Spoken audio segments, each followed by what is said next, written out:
Hello, I'm Jamie McKinley, and thank you for tuning in to another episode of Just Get a Real Job. We are live at the Edinburgh Fringe with the wonderful Sanjay Lago for this week's episode.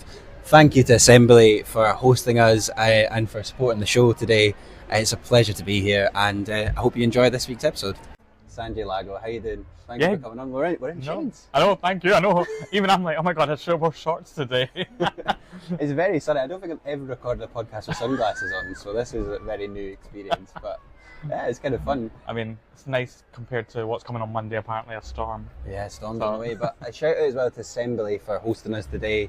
There's some brilliant shows, including Sanjay's, on at Assembly this month at the Edinburgh Fringe, so be sure to go and see them. But Sanjay, do you want to, for the listeners, just sort of introduce yourself? You're obviously doing a show this month, and you're a very, big part of the sort of Scottish theatre community as well. Yeah. Oh, wow. Really? So my name's Sanjay Lago. I'm an actor, writer, host, and have been a comedian for the last couple of years, and I am doing my Fringe debut and also my Scottish debut in a way of my show called Love Me Like a Chai Tea Latte, which is on at 4:20 every day at Assembly Roxy, except the 11th and the 18th. And yeah, it's been a journey. It's something I'm really excited about, to finally be here doing a show, because I've worked in front of house, box office on the Mile for the actual Fringe.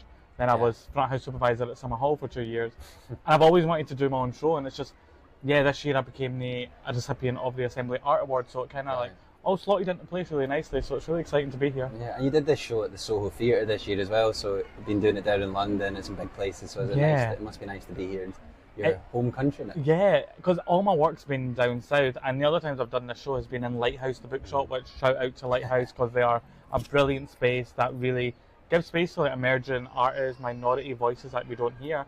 But it all started way back in the vaults, and then to take it to Soho, which I love Soho Theatre. They changed my life during lockdown through their writers lab to now be here. It's it's nice, and it's also nice because a lot of my friends have never seen me perform, so this is going to be a first for them. So hopefully they like it.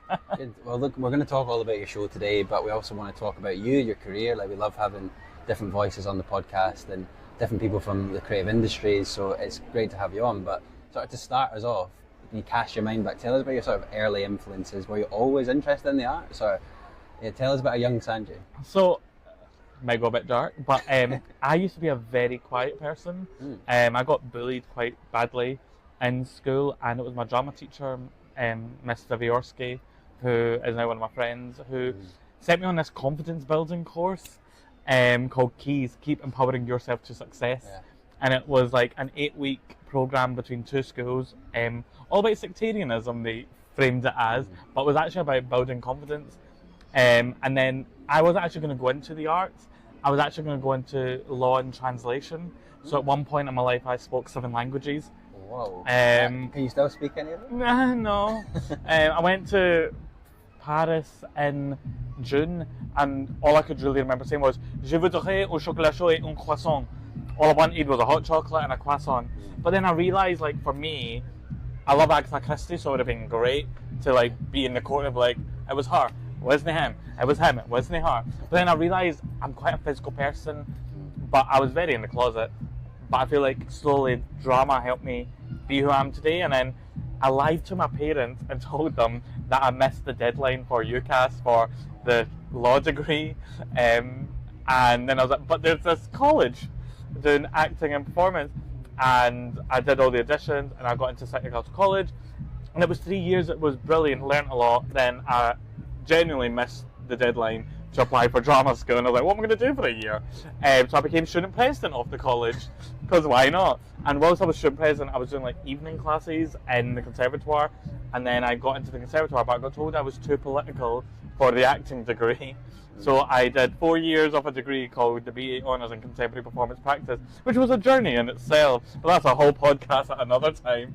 And then my whole practice has been about uplifting voices that you don't see. I trained as an actor, but I've never been cast in Scotland. I've had in the last 14 years less than 10 auditions in Scotland. All my work's been down south. So my passion's always been about coming to Scotland, showing that Asian actors do exist, POC actors exist. And I feel sometimes I do have a lot of boxes, but I want to make space for future generations, because I'm currently doing a master's part-time, well, it's an official, all about arts education. And for me, it's all about making space for those future generations, because if we don't show them now that they exist, then you will lose a whole generation of POC artists. So that's been my journey to where I am now, and it's been tough. It has been tough, like when you don't get seen, or you get typecast as like a terrorist, a shopkeeper. Even though one of my friends during lockdown was like, he wouldn't cast me as a terrorist in a play or a film, and I was like, why not? He's like, you're too gay. And I was like, but that would be a great film, The Gay Terrorist. Do you know what I mean? Like, I'm gonna blow you up.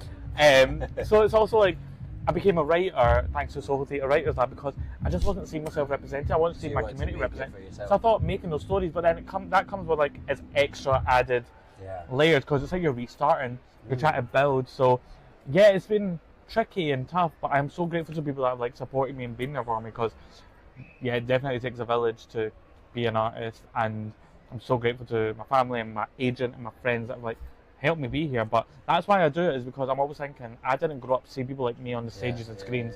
Like even in my show, I say I'm not named after Naveed Sanjeev Kohli, because that's who everybody thought a South Asian actor was, and I'm like, there's others out there, and I want to make those stories for future generations. And also I want to get the Scottish voice out there, because there's not many Scottish Asians on our stages and screens. But even when you go to London, it's like, where are those Scottish voices? And also, Scottish isn't just white. Like, I'm fourth generation. My family came here just before World War I. My gran was the first Asian to be born, one of the first Asians to be born in the 1940s in the south side of Glasgow, where we're from. So Scotland, when the theatre pushes Scottish voices and you only see white people, I'm like, that's not representing Scotland for me. It's actually a modern day Scotland. So that's why I do what I do, because I want to inspire future people to be like, this is for you as well. There's so much to unpack in that answer. Loads of great stuff. I just want to say as well for the listeners, we are recording at the Fringe, so there's music playing in the background, there's ambience. We are not copyrighting any of this music as well, so if anyone, this is on, we record and they played it, so we're not sponsored by any of these artists, etc. And there won't be any dance breaks happening. No, I want to pick up on this sort of making space in the industry and stuff. It's obviously a very hard time, as you say. There's not a lot of always voices coming through, whether that be in theatre, film, whatever.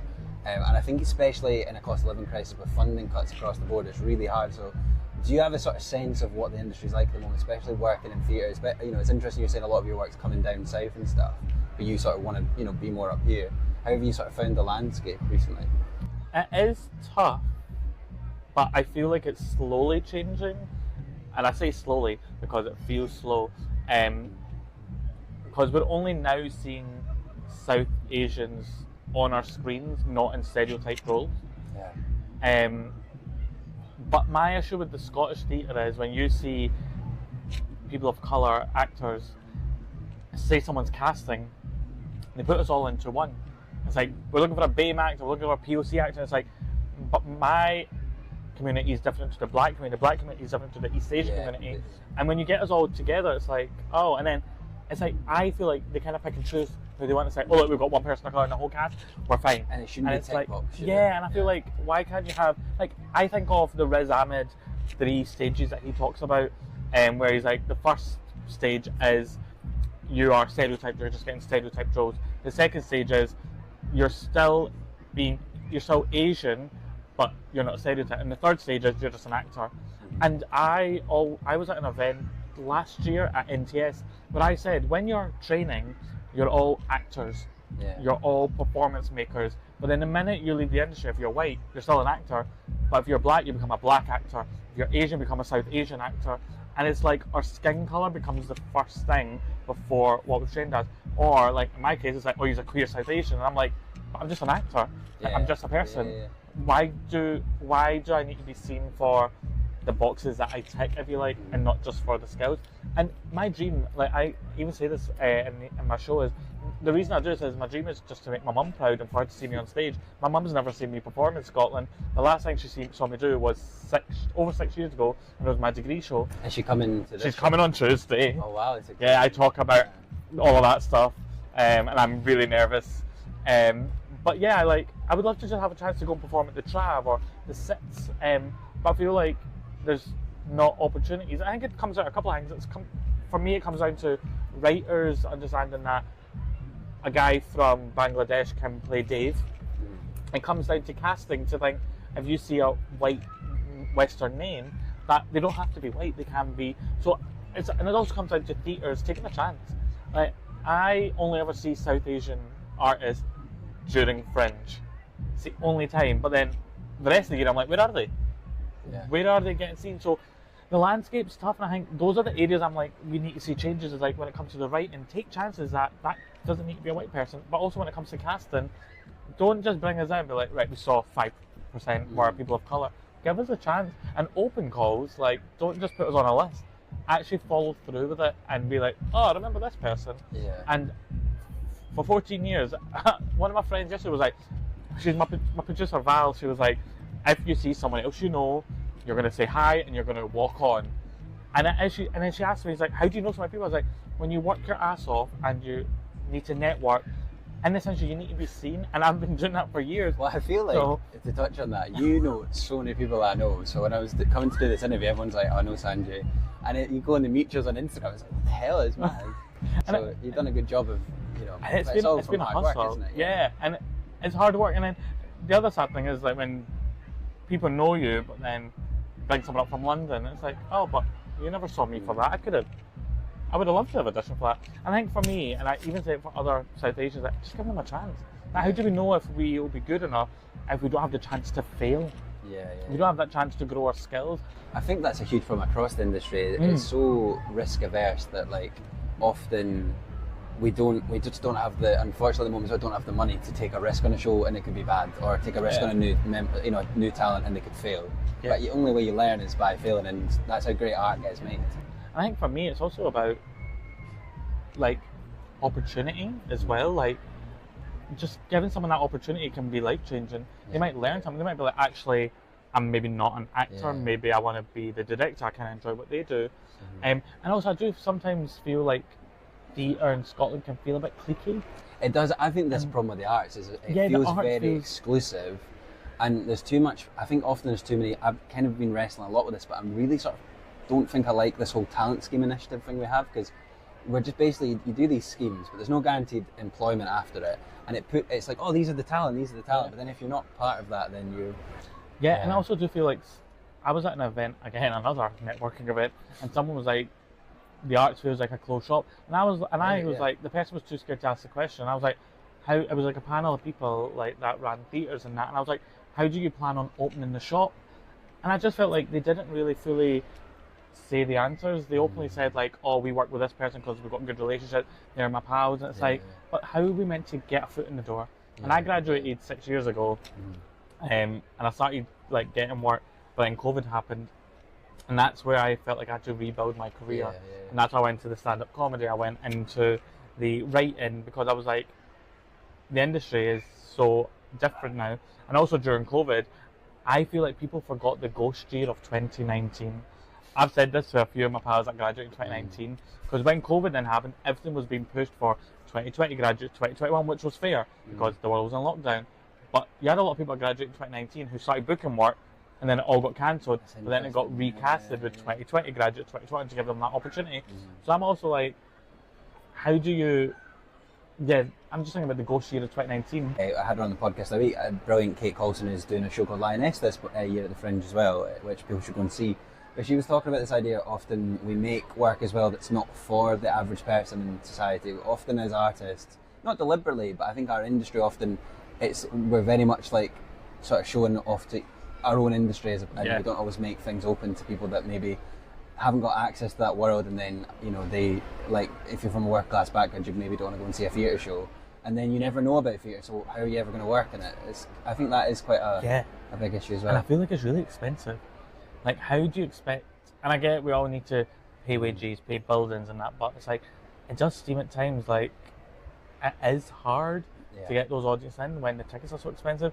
Like, even for my friends coming through, like, coming from like a working class community, like, a lot of them are only coming for one day to see 2 or 3 shows, and that's all they can do. And then you factor in the train fare, and then getting food out, and let me tell you, it's cheap. It's not cheap. Like, Fringe, I've noticed people change their menus for Fringe. I just spent £4 on a flat white. I was like, what? That probably is the standard price these days, but still, for a flat white, could have made that in the house.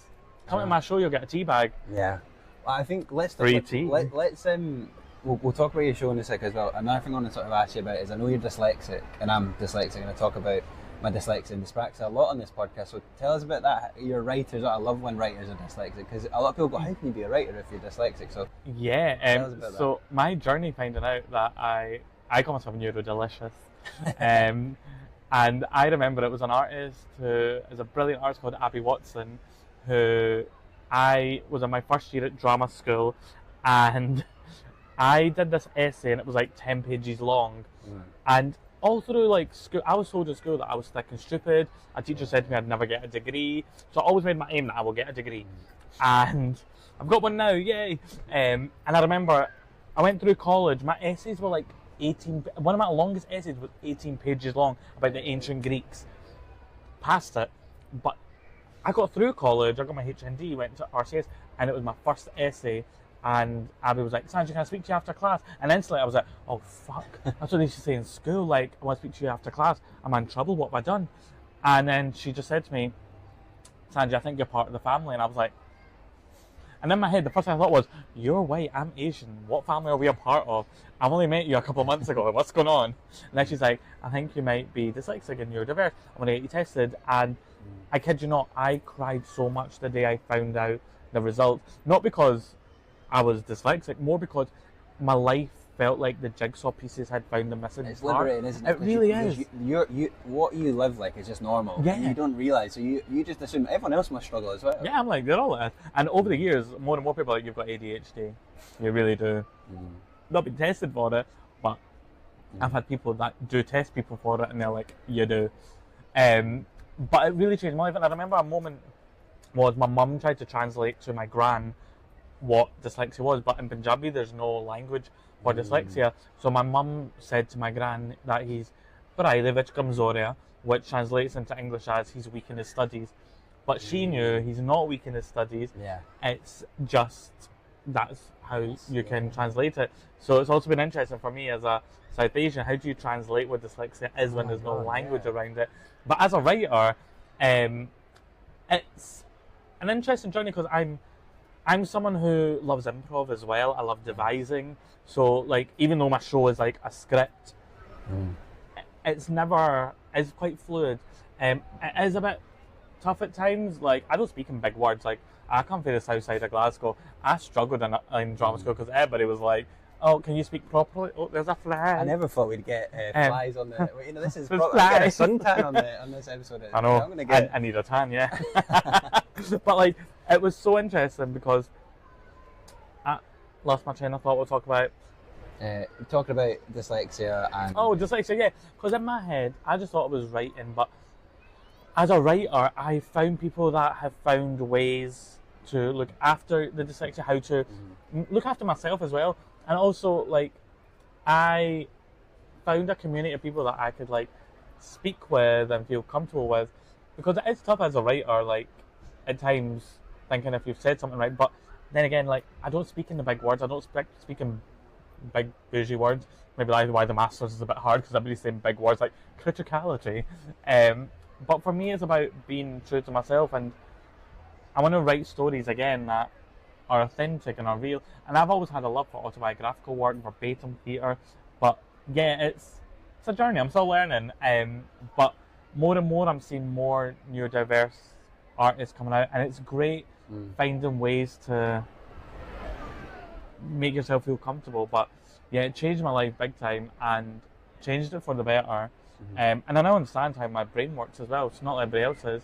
I think that's really liberating when you realise, like, oh, that's why I'm tired all the time from this thing, because it takes me longer to process this. Yeah. It is quite freeing because you're really hard on yourself, especially a teenager. You do feel stupid, especially. I had teachers saying the same, like, you know, you just feel like you're rubbish at stuff and you're, and hard. I remember, it's a very dark story, but I remember when I graduated and I had my degree from RCS. And one of my friends was like, you should go see that teacher who said you're thick and sure we're going to get a degree. And I was like, yeah, but he's dead. She was like, and then she replied, go to his gravestone and wave your degree at his grave. And I was like, can't be doing that. But it was in that moment when I got the degree from RCS, that moment did feel like a big two fingers up, because I kept that in my head. I kept it in my heart going, I'm thinking stupid. I am. But actually I wasn't. I just needed. Do you still have that inner belief, not to get too therapy, but do you still have that deep thing? 'Cause I think I still struggle with that feeling of not being good enough. Yeah, you do. And I think also when it comes back to the arts, you do think, I do at times think when I'm filling in forms, do I need to not talk about this angle of myself? Do I maybe talk about that? Do I maybe not say this about myself? So when you are queer, when you are neurodiverse, when you are South Asian, when you are working class, it's like what do you talk about? Because then I remember someone said to me, oh, when I graduated, oh, you're going to be a diversity dream in the industry. And I was like, what do you mean? They're like, oh, well, you tick all these boxes.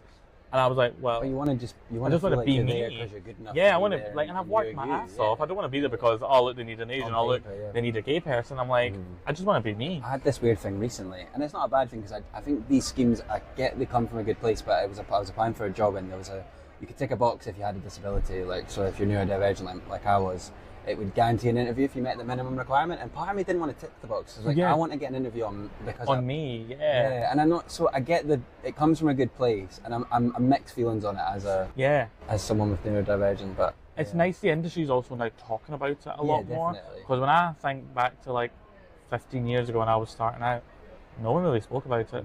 Neurodivergence wasn't really a word, it was like slowly emerging. So it's nice that there is that community, but then there is that thing of like you don't want to be brought in because you tick a box for them.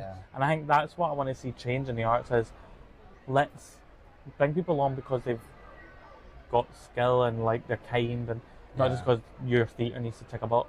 No, definitely. And I want to work at home. I want to work in Scotland. Like I don't like London's fine, not cheap, but this is where I trained.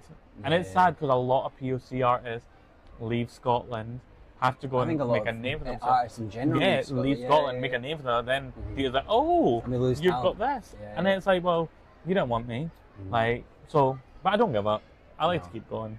And I always say, like when I'm teaching young kids, because I teach drama now and again, at the conservatoire, I always say, don't just stick to one thing, because if you just stick to one thing, then you are shutting off other opportunities.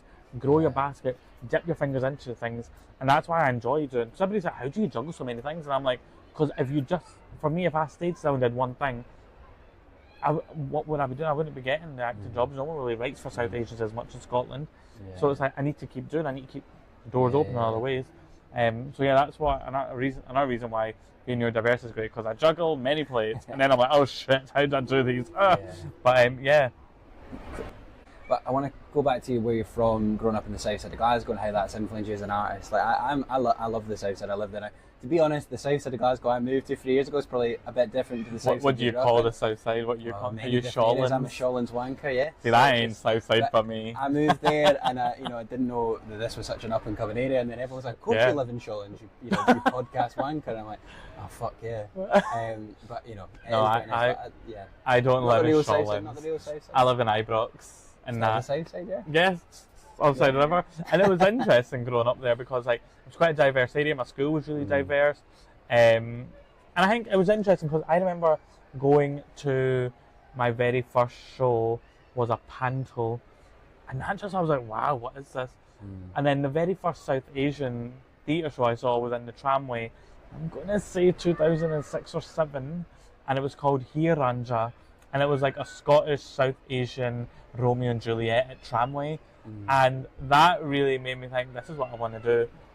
Even though I was like languages, just like hey, I'm going to do a real degree, which is a real degree, but that gave me like that buzz to like go and do the arts. So yeah, it was great growing up, and we've now got tour buses going down my street, which I never thought I'd see the big red bus go down Ibrox, and be tourists taking photos of my house. It's a very interesting day when you see that double-decker bus go by your house.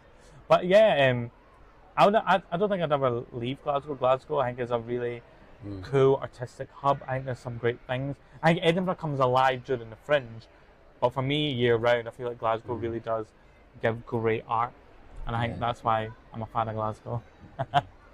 Yeah, no, for sure. Well, let's finally talk about the show I keep alluding to. Tell us about your show at the Fringe this month and the journey it's sort of taken to get us here. Yeah, so it's been a mad journey. So it's called Love Me Like a Chai Tea Latte, and I actually wrote it as a joke.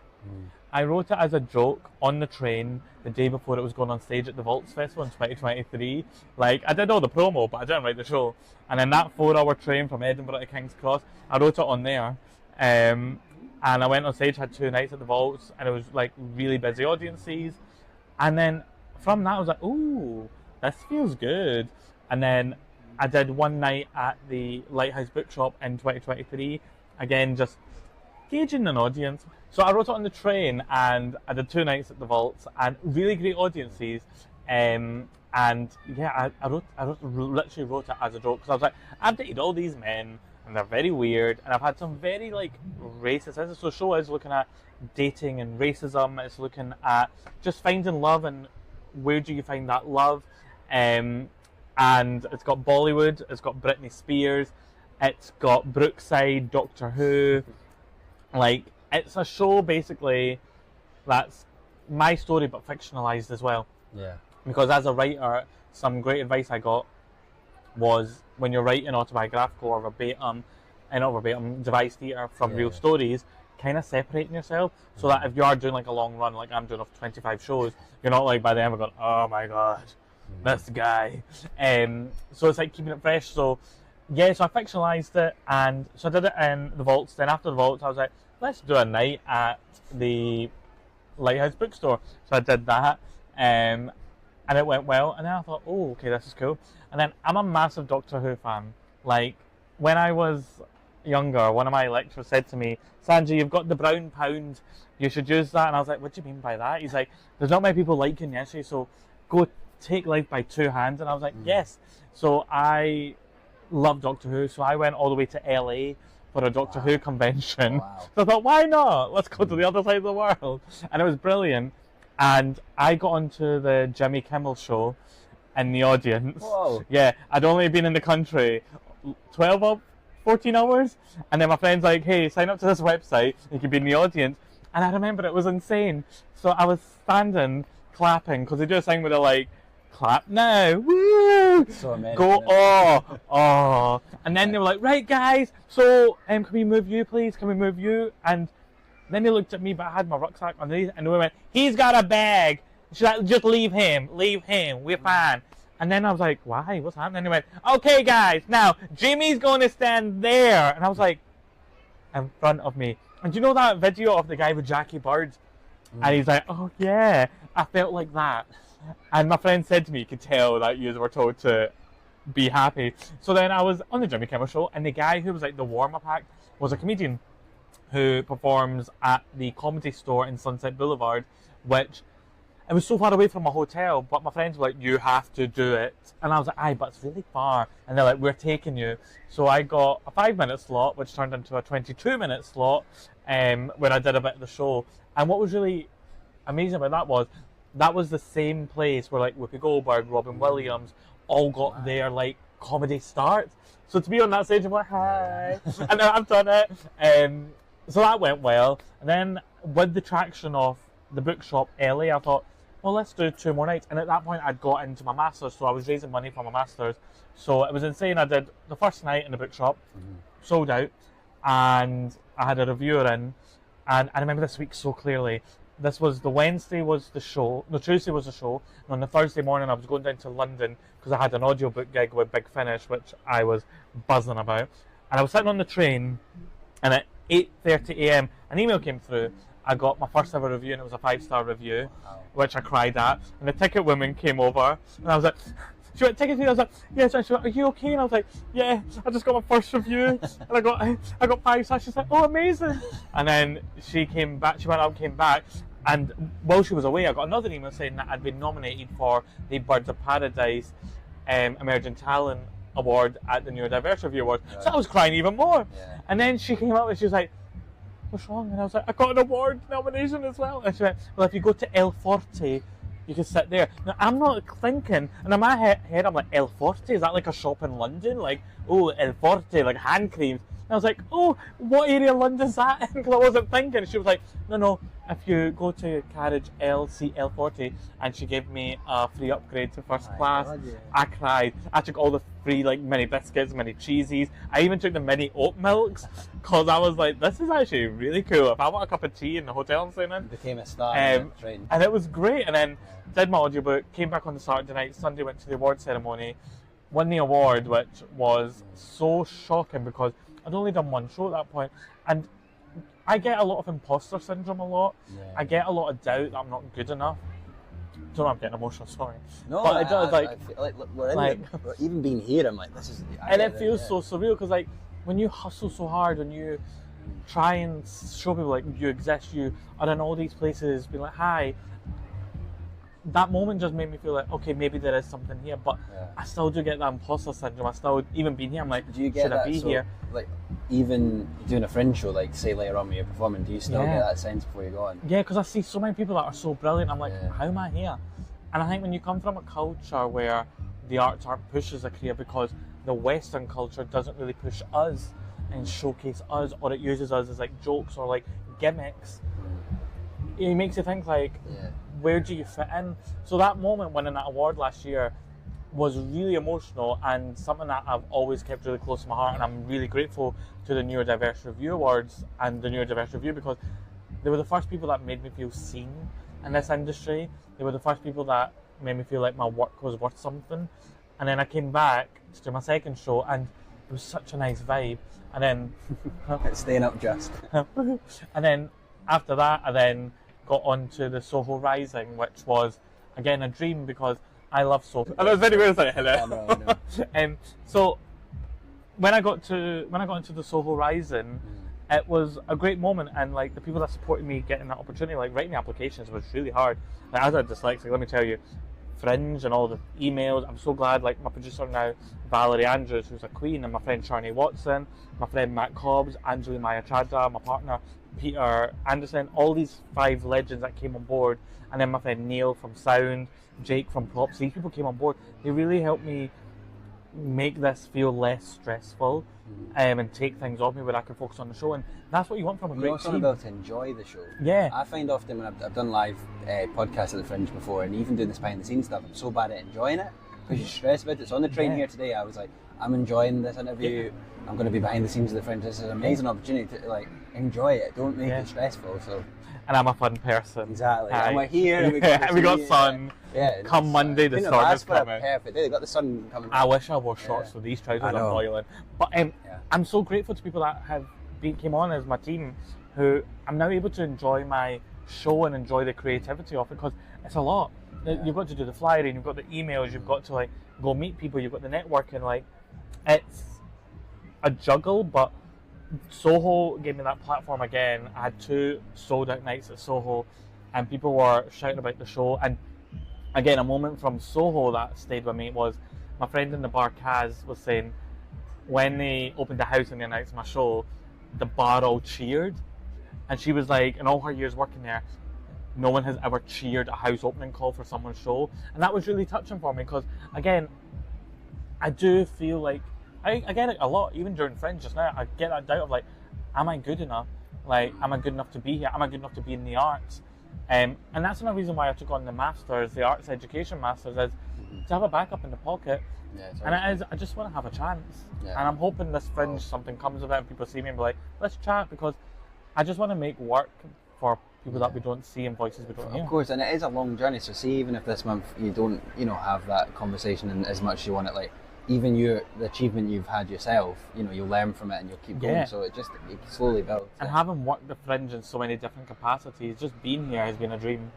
And just having worked there, and I'm so grateful to my agents as well, because Fringe does take you out as an actor for work, but they're still pushing me and they're still making me be seen. So shout out to Wintersons for still pushing me and helping me get seen and supporting me doing this, because I feel like doing the Fringe is also like a Scottish artist staple. Like, every Scottish artist has to do the Fringe at some point in their life, because it even though takes so frustratingly it doesn't feel very even though it's like very stressful, it still feels like you need to take it. Like, I've got friends that are only doing like a week, but it's that thing of like, when you are a Scottish artist, it feels like that one thing to do. So the journey the show's been on to be here today, I have at times struggled. I felt like I'm not good enough. I felt like, should I be doing this? But I'm here and try not to be nervous. Actually, it sort of brings me on to my next question, which is about mental health. I'll talk about this in every episode if I can, but how are you sort of protecting your mental well-being this month especially? Yeah, so mental health is a big thing for me. There's mental health themes in my show, because I talk about queerness and like mental health and like the impact of like racism and that, and my own journey. And the way I'm looking after myself is taking myself out of the show, chatting with friends, sleeping, eating food, and also just doing fun things like not that aren't fringe related, like going and reading a book with a £4 cup of tea. But what's happened to the UK? Yeah, yeah. If you are looking for a good chat, my show is sponsored by Sing Street Chat in Stockbridge. They do an amazing chat in Edinburgh. Highly recommend. But for me, like, all my shows have an element of mental health as well. So the other show that I'm developing that I did at the Mental Health Arts Festival last year, called Floating Along Silently, is my story and suicide and how I'm here today. And I think for me, it's always because I've been on that journey of like bad mental health and that suicidal nature of things in my life. I try to find the joyful moments and the uplifting moments, and I'm just trying to like keep myself positive.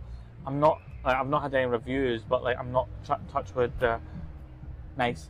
But I'm also taking on what one of my friends said was it's just one person's opinion, not let it to define my career, because I've been doing it for 14 years and one person's view isn't going to change all the other people that have been shouting about it. So it's about stepping out and doing fun things and enjoying the moment, really.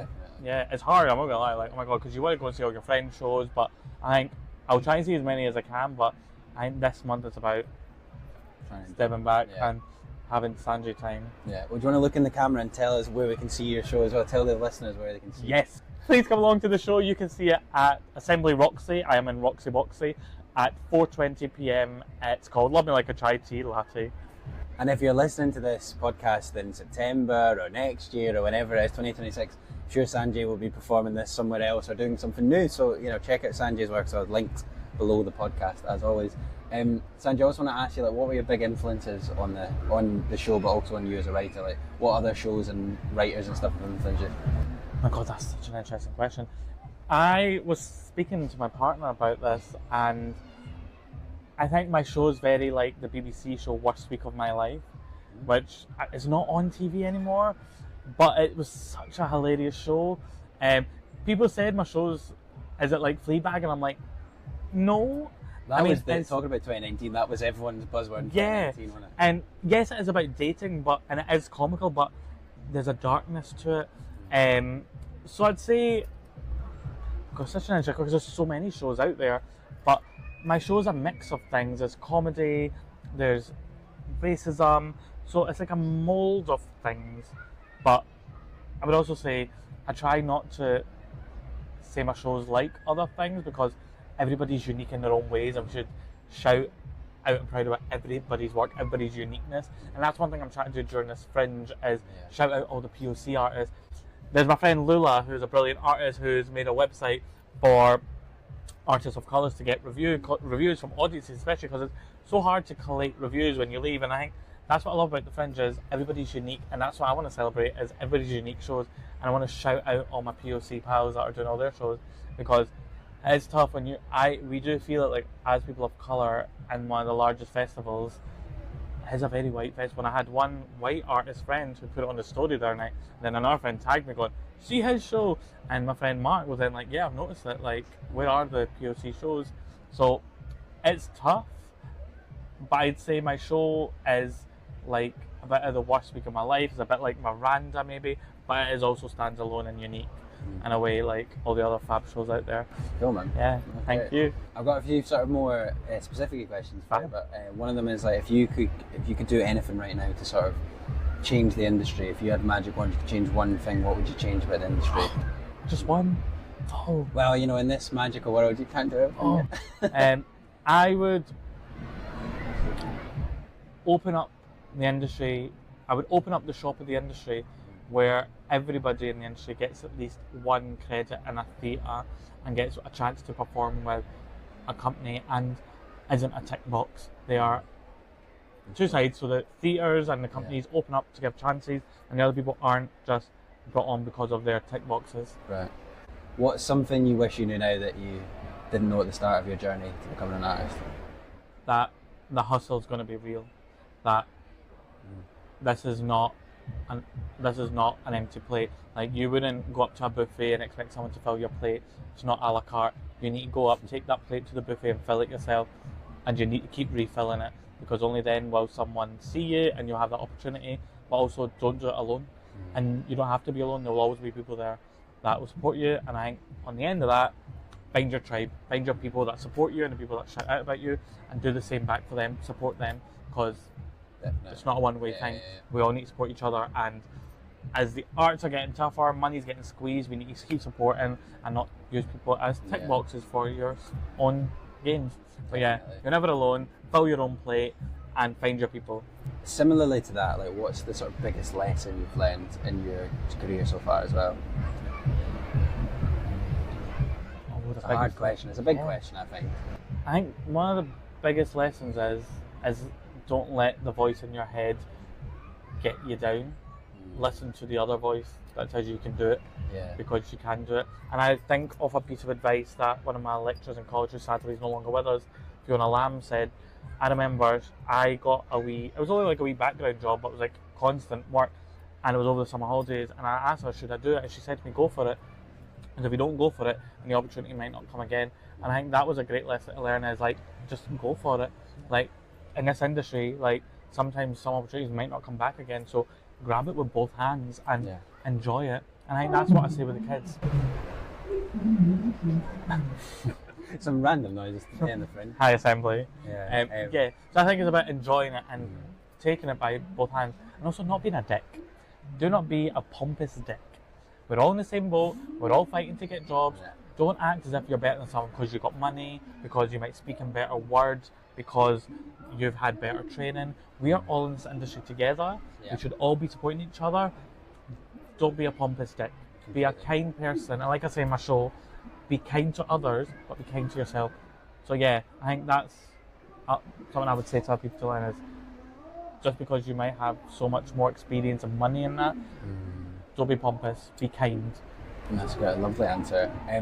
We brought this question back because we used to ask all the time in the show. We recently brought it back, but like, of course the name of the podcast is Just Get a Real Job, but what's the worst quote real job or part-time job that you've ever had to work to sort of pay the bills?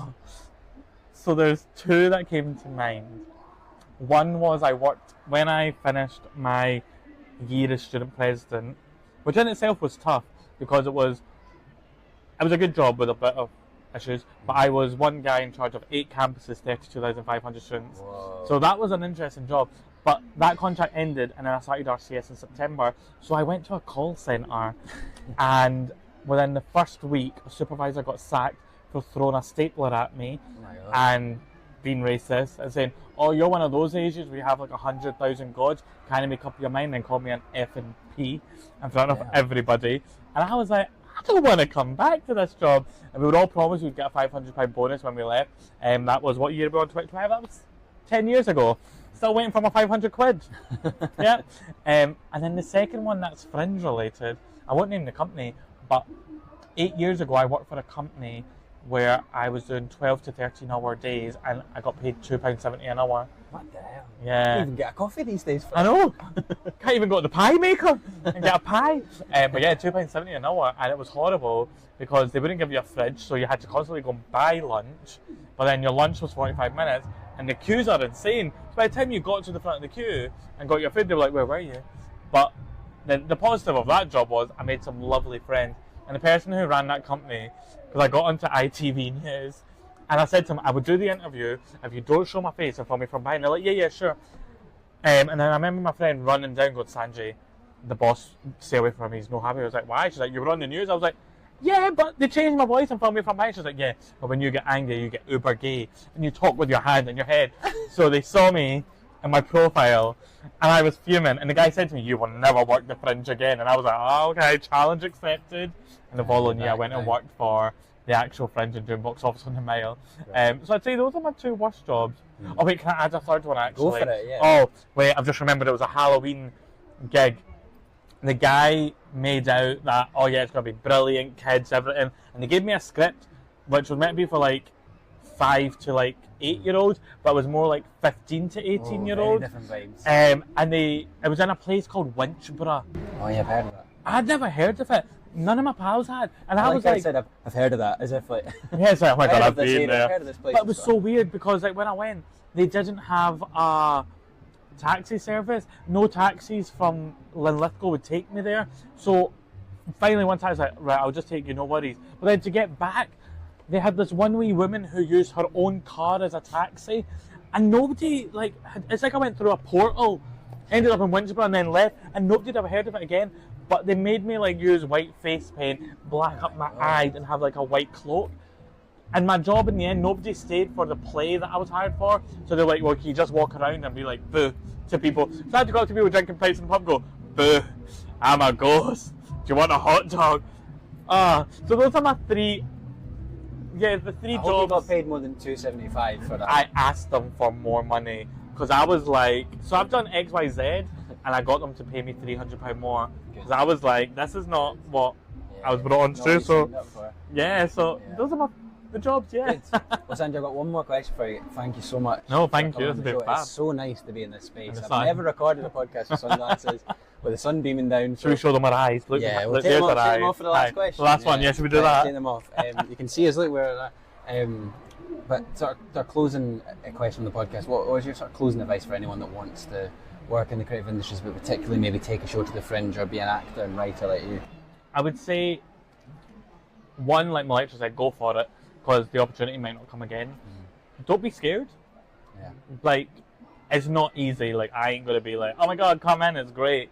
Like, if you are coming from like a working class background, like, be ready to hustle, because I have found that, like, the pompousness at times, have a thick skin, but also find your people, find those people that will be there for you. And I'm so grateful to people that I found over my career that have been there for me. But also I would say, don't just stick to one thing. Like, yes, if you want to be an actor, brilliant, but currently, like, since like the Fleabags, the Baby Reindeers, solo work is so real. Make your own work. Like, you all have your own stories. What excites you? For people that want to come to the Fringe, be prepared to be tired. Be prepared to be walking a lot, flying, but be prepared to have fun as well. It's 1 month where there's over 4,000 shows, but also go to the book festival, go to the international festival, film festival, go support other arts and have fun, but be ready to be tired and take days off. Some people do the Fringe and just do a straight run.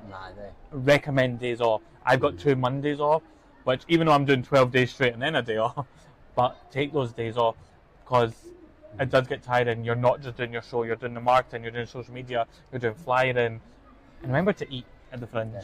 And oh my God, meal prep. Meal prep is a big thing. It's a game changer for general. Like, I started doing it for my week and it saves so much time. And also, like, things are so expensive. Yeah, I know. Like, you can't live off Tesco meal deals or a Boots meal deal. Yeah. So I say meal prep. So it's a once in a lifetime thing. I think it will take me a while if I will come back yet, because I think there is all the implications of finances and all that. But never say never. Yeah. And what's next after? Have you got any plans for after the Fringe? Where can people would link to your Instagram and all that below and all that? Yeah. We have no idea yet. We're going to see where this goes. I would love to take on a wee tour. I've got friends. Glasgow Southside show? Yeah, I would love to do it in Glasgow because I've got so many friends. The real Southside, the real Southside, mean... not Shawlands, Ibrox, Govan. So yeah, I would love to do a wee tour. I'd love to take it to areas that have like strong queer communities, POC communities. So if anybody's listening is interested in bringing me to your venue, give me a call. Because again, we're not funded as well. We've been doing a GoFundMe. So if you are is that still active? We have kept it live till Monday now. Okay. So we have. I think it'll be closed by the time this episode. Yeah. But if you want to donate, send some money, if you want to send me the podcast some money, we have a Patreon as well. So. Please donate, because also I feel like I'm gonna pick him up for a second. I feel like also like it's so great being able to come and speak to you during the Fringe because there's so many shows. It's like, how do you get the word out? So I'm really grateful that you've taken the time to come speak to me because it's so great hearing your podcast. I think the people you bring on and just your real brutal honesty and your care that you put for people like me to come and speak to you. It's like we need more people like this, more space like this. So yeah, put some money in his Patreon because people like us that are artists, that are emerging, that are, well I say emerging, I've been doing it so long, but people that are trying to get the words out there, it's brilliant people like Jamie that give us that space to be heard. So I am really grateful that you took the time out also to meet with me today. So yeah, thank you. Pleasure, thank you. So we put the sunglasses back on, enjoy the sun. Sanjay, thank you so much. Thank you so much. Pleasure having me on. Shout out to Assembly as well, and a big thank you to Elliot Mitchell, our editor, who's been doing the behind the scenes for this. See you at the Thanks for show. listening.